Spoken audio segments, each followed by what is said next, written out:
उद्भव।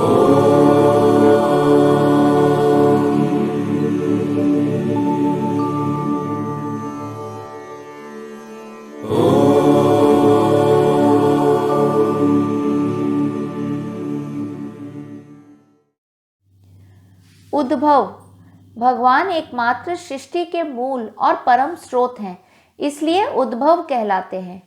पौराणिक दृष्टि से इस पद का अर्थ हो सकता है वह जिसने स्वेच्छा से मानवता की सेवा हेतु स्वयं को स्वयं से अभिव्यक्त किया।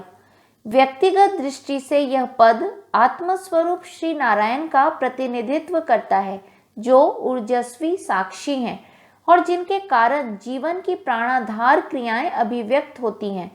गीता अध्याय 14 श्लोक 4 में भगवान कहते हैं, हे कौन्तेय, हर बीज का पिता मैं ही हूँ। सुंदरः। संपूर्ण सृष्टि कितनी सुंदर, अद्वितीय है। अनंत आकाश जिसमें सूर्य, चंद्रमा, तारे, नक्षत्र चमकते हैं। वसुंधरा जो वृक्षों, फूलों, फलों, हरियाली, अनाजों से लहलहा रही है। मंद सुगंध शीतल पवन की गुनगुनाहट मन को आनंदित करती है। इतनी सुंदर सृष्टि रूपी कविता के रचयिता श्री नारायण स्वयं परम सुंदर हैं। उन सुंदरतम की सुंदरता ही सृष्टि के कण कण में व्याप्त है। सुंदह। अपार करुणा वाले। हमारी स्वार्थपरायण बहिर्मुखी गतिविधियों के कारण हमारे व्यक्तित्व में जितनी भी वासनाएं हों, एक बार भक्त जब पूर्ण शरणागति से परमेश्वर के उन्मुख हो जाता है, सभी वासनाएं शुद्ध हो जाती हैं और भक्त अधिक से अधिक उस ईश्वर की ओर उन्मुख होने लगता है। जैसे कि असीम करुण परमात्मा अविद्या प्रेरित मनुष्य के सभी पापों को क्षमा कर देते हैं। रत्न नाभ। भगवान विष्णु की नाभि रत्न के समान सुंदर है, इसलिए रत्ननाभ नाम से विभूषित किए गए हैं। भगवान के नाभि कमल में रत्न रूपी लोकहित की भावनाएं, सुंदर विचार, उत्तम कार्यों के संकल्प छिपे हुए हैं। भगवान विष्णु की नाभि से कमल उद्भव होता है, जिस पर ब्रह्मांड के सृष्टा आसीन रहते हैं, इसलिए भगवान रत्ननाभ कहलाते हैं। सुलोचन। भगवान सुंदर नेत्रों वाले हैं, इसलिए सुलोचन कहलाते हैं। ध्यान के गंभीर साधकों के लिए ईश्वर के नेत्र उत्तम ध्येय हैं, क्योंकि न केवल उनका आकार, रंग और भाव सुंदर है, अपितु वे पूरी सृष्टि के अंतिम और अनंत लक्ष्य को सदैव देख सकते हैं। श्रुति कहती है, चक्षुषः चक्षु। यही आँख है आँख की, जिसे स्वयं का ज्ञान है, वही परमात्मा सुलोचन है। अर्क। श्री नारायण सार्वजनिक, सर्वव्यापी, सर्वश्रेष्ठ और सौंदर्यशाली हैं। उन पर सभी का समान रूप से अधिकार है। वे सभी को समान रूप से आनंद प्रदान करते हैं। साधक की आराधना ही उसे प्रभु के समीप ले जाती है। भक्त की आराधना से प्रसन्न भगवान को अर्क कहते हैं। भगवान सूर्य का एक नाम अर्क है। एक प्रकार की औषधि को भी अर्क कहा जाता है।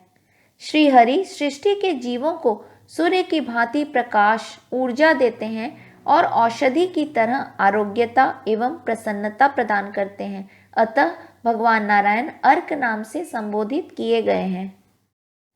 वाजसन। याचकों को अन्न प्रदान करने वाले भगवान को प्यार से वाजसन कहते हैं। भगवत गीता में भगवान श्री कृष्ण कहते हैं कि वे सूर्य की किरणों के रूप में प्रकट होते हैं और पृथ्वी के भीतर प्रवेश कर उसे उपजाऊ बनाते हैं।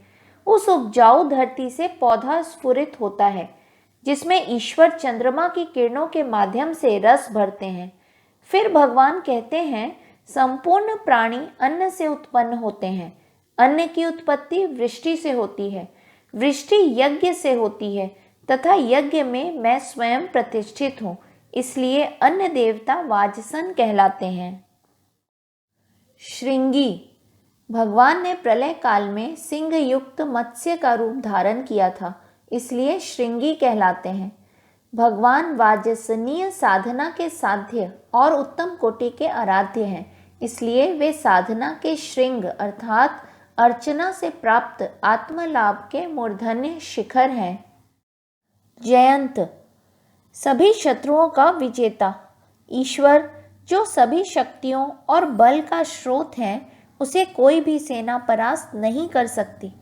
श्री नारायण को विजेता के नाम से संबोधित किया जाता है, क्योंकि उन्हीं की कृपा और सहायता से देवता असुरों पर विजय प्राप्त करते हैं। जो मन और बुद्धि ईश्वर से सामंजस्य में है, उसी के द्वारा मन की नकारात्मकता और इंद्रिय भोग की अनंत कामनाओं पर विजय प्राप्त की जा सकती है।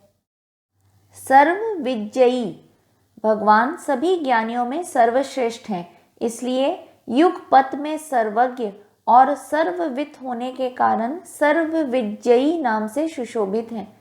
ज्ञान के वक्ता शास्त्रार्थ में कितने ही सुवक्ता हों, समाधि में आत्मस्वरूप नारायण की उपस्थिति में वे शांत हो जाते हैं।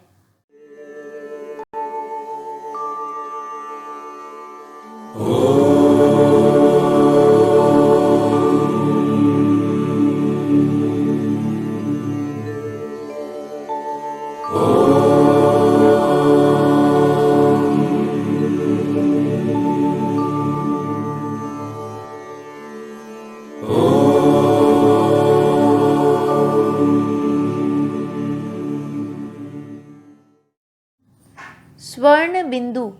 स्वर्ण यानी सुंदर, सुनहरा। स्वर्ण बिंदु नाम भगवान विष्णु के सुंदर अक्षर और बिंदु से युक्त ओंकार स्वरूप ब्रह्म को संकेत करता है। श्रुति कहती है श्री विष्णु नख से शिखर तक स्वर्ण वर्ण के हैं और बिंदु हैं, यानी सब मंत्रों का बीज मंत्र ओम है। नारायण का स्वरूप ओम है, इसमें अ, उ और म स्वरूप है। अक्षोभ्य, सदा शांत, अनुत्तेजित होने के कारण भगवान को अक्षोभ्य नाम से सुशोभित किया गया है।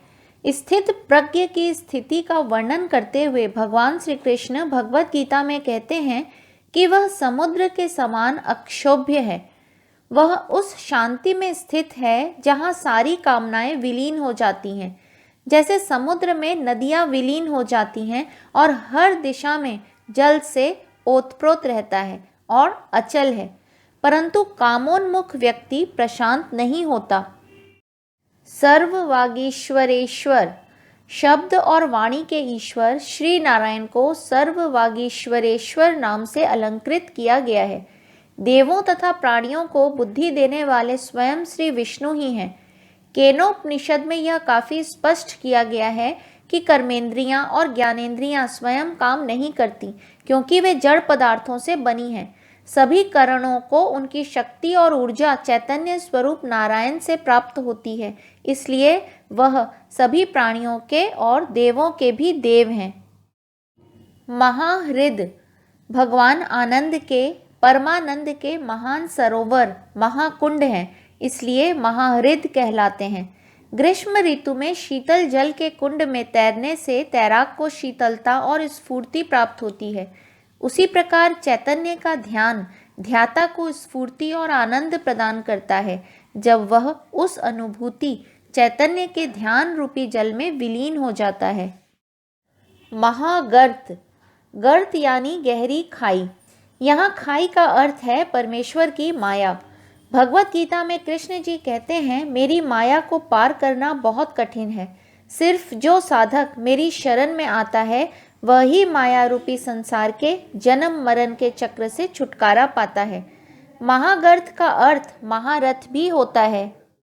महाभूत, भगवान वह स्रोत हैं जिससे पंच महाभूत आकाश, वायु, अग्नि, जल एवं पृथ्वी का उद्भव हुआ है। इसलिए उसकी अनंतता और व्यापकता के दृष्टिकोण से परमेश्वर नारायण को महाभूत कहा गया है। जन्म मरण संघात विघात का पूर्ण प्रपंच उसी अधिष्ठान श्री नारायण पर अध्यस्त है, इसलिए भक्तों द्वारा अपने ईश्वर को महाभूत मानना उचित है।